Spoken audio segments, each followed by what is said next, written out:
Hello friends, आप सभी का स्वागत है आज की इस वीडियो क्लास में। और आज की इस वीडियो क्लास में हम लोग हिंदी पढ़ने वाले हैं 10th क्लास का। और इस वीडियो के अंदर हम लोग नौबत खाने में इबादत जो हमारा पाठ है इसका हम लोग क्वेश्चन आंसर करने वाले हैं। इस पाठ को लिखे हैं यतेंद्र मिश्र के द्वारा ये पाठ लिखा गया है, नौबत खाने में इबादत। और इसमें बिस्मिल्लाह खां के बारे में बताया गया है, उनकी जीवन कथा बताया गया है। तो चलिए हम लोग शुरू करते हैं इस वीडियो को। और आज की इस वीडियो में हम लोग प्रश्न उत्तर करने वाले हैं। तो सबसे पहले प्रश्न को देखते हैं कि क्या है हमारे सामने प्रश्न है।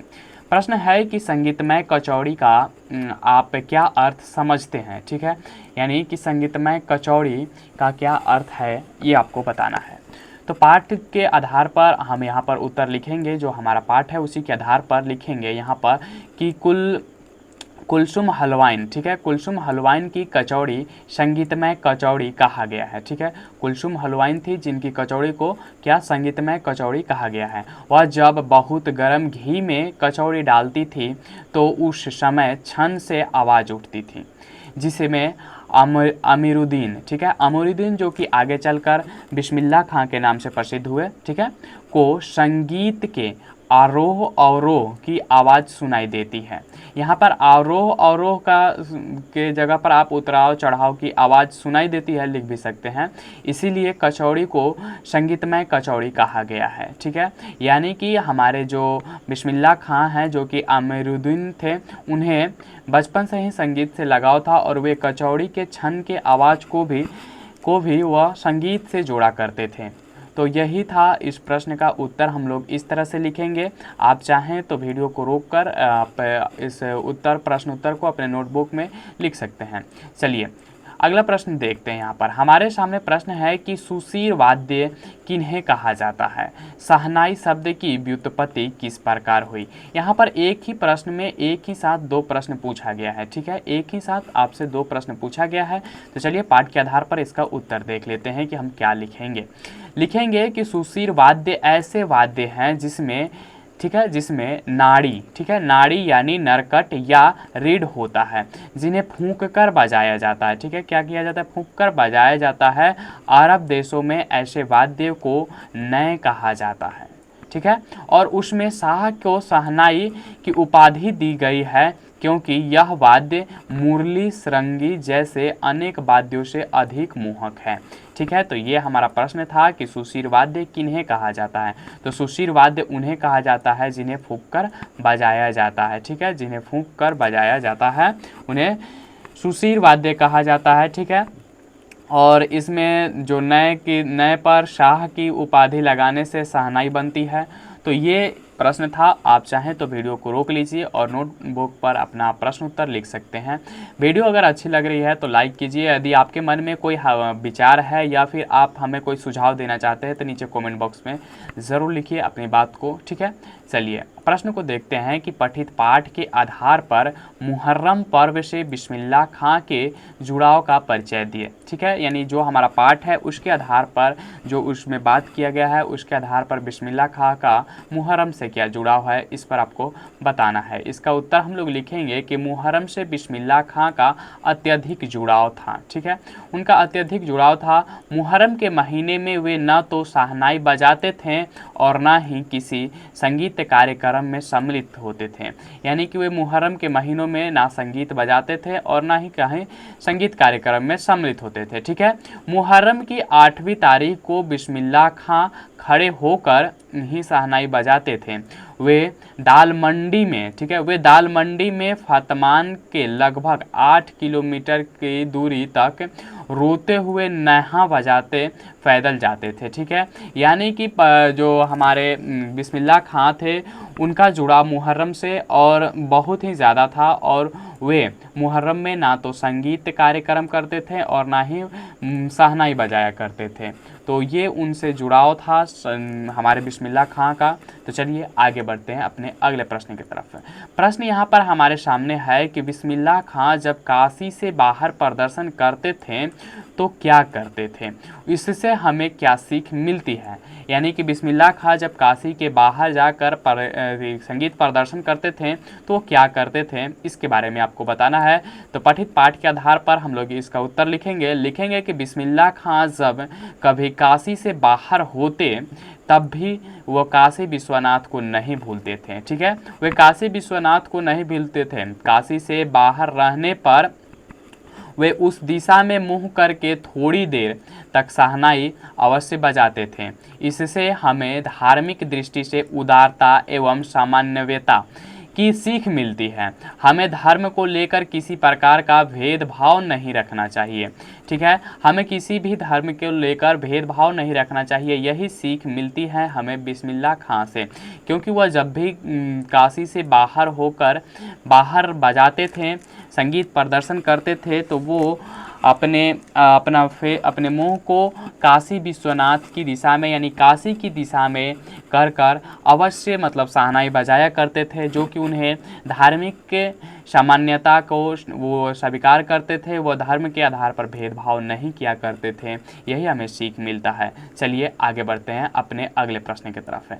यहाँ पर हमारा प्रश्न है कि बिस्मिल्लाह खां, ठीक है, सजदे में किस चीज़ के लिए, ठीक है, किस चीज़ के लिए गिड़गिड़ाते थे, इससे उनके व्यक्तित्व का कौन सा पक्ष उद्घाटित होता है। ठीक है, वो जब सजदे में जाते थे तो सजदे पर क्या वो गिड़गिड़ाते थे, क्या मांगते थे, यही आपको बताना है।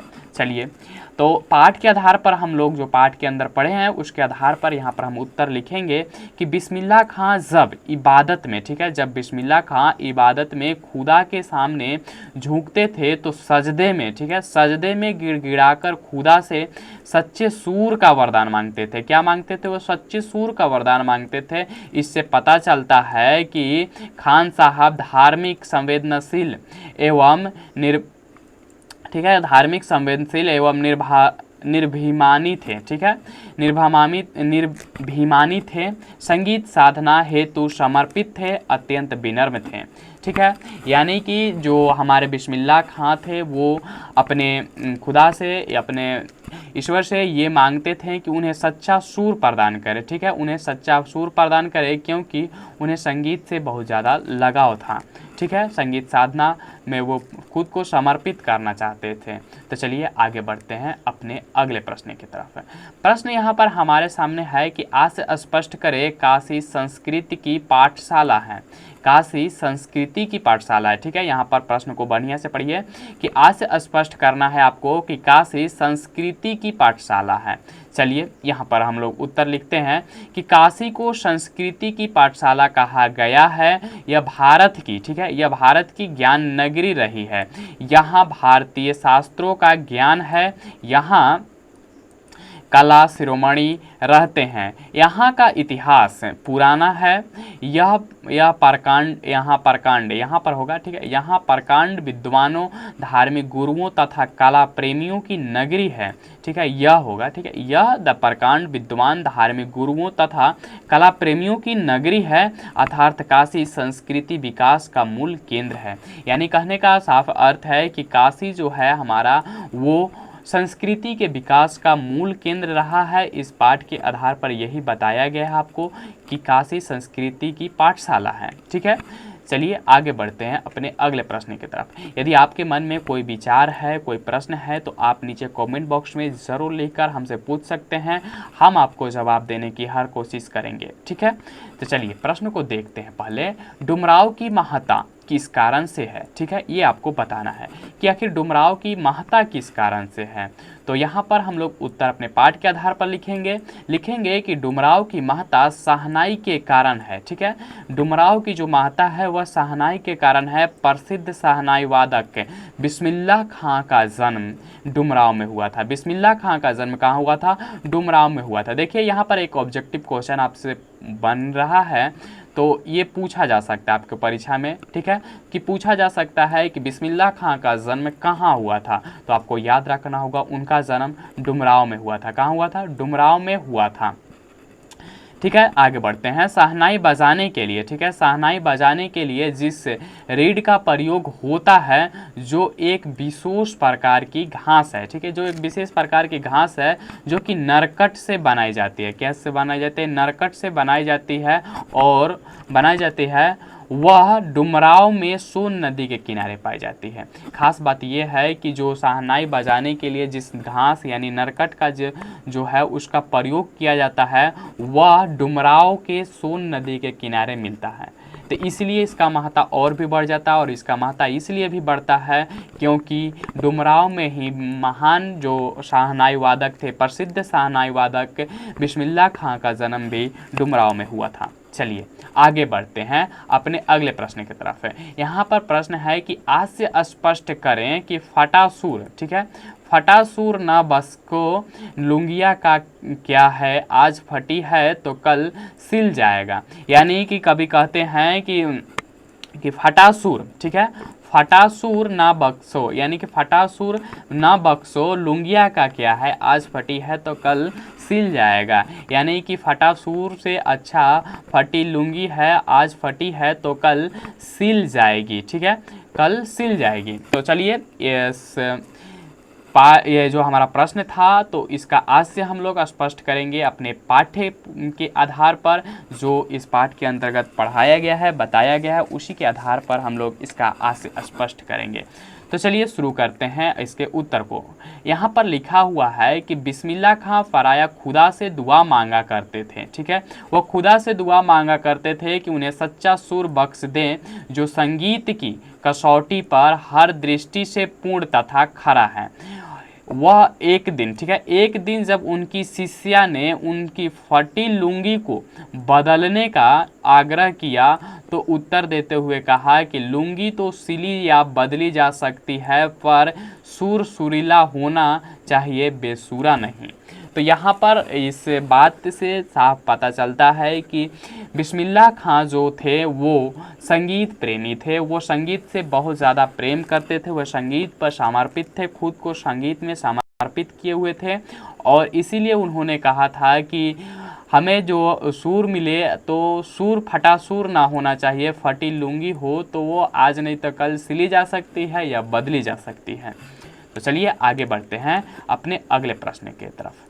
प्रश्न है कि पठित पाठ के आधार पर बिस्मिल्लाह खां का बचपन का वर्णन करें, यानी बचपन के बारे में बताना है, बिस्मिल्लाह खां के बचपन कैसा था ये आपको बताना है। तो पठित पाठ के आधार पर हम लोग चर्चा करेंगे कि बिस्मिल्लाह खां की जो बचपन थी वो कैसे गुजरा था और वो कैसे थे बचपन में। तो चलिए शुरू करते हैं, यहाँ से शुरू करते हैं कि अमरुद्दीन यानी कि उत्साद बिस्मिल्लाह खां, उनका बचपन का नाम या फिर उनका असली नाम यही था अमरुद्दीन, जो कि बाद में उन्हें उत्साद बिस्मिल्लाह खां के नाम से बिस्मिल्लाह खां दिया गया, ठीक है। 4 साल की उम्र में ही नाना की शहनाई को सुनते और शहनाई को ढूंढते थे, ठीक है, शहनाई को सुनते थे और शहनाई को ढूंढते थे। उन्होंने अपने मामा के, ठीक है, मामा का सानिध्य भी बचपन में, ठीक है, उनके मामा का भी सहयोग रहा बचपन में, शहनाई वादन की कौशल को विकास में लाभान्वित किया है, ठीक है। 14 साल की उम्र में बालाजी के मंदिर में रियाज करने के क्रम में संगीत साधना रत्न हुए और आगे चलकर महान कलाकार हुए।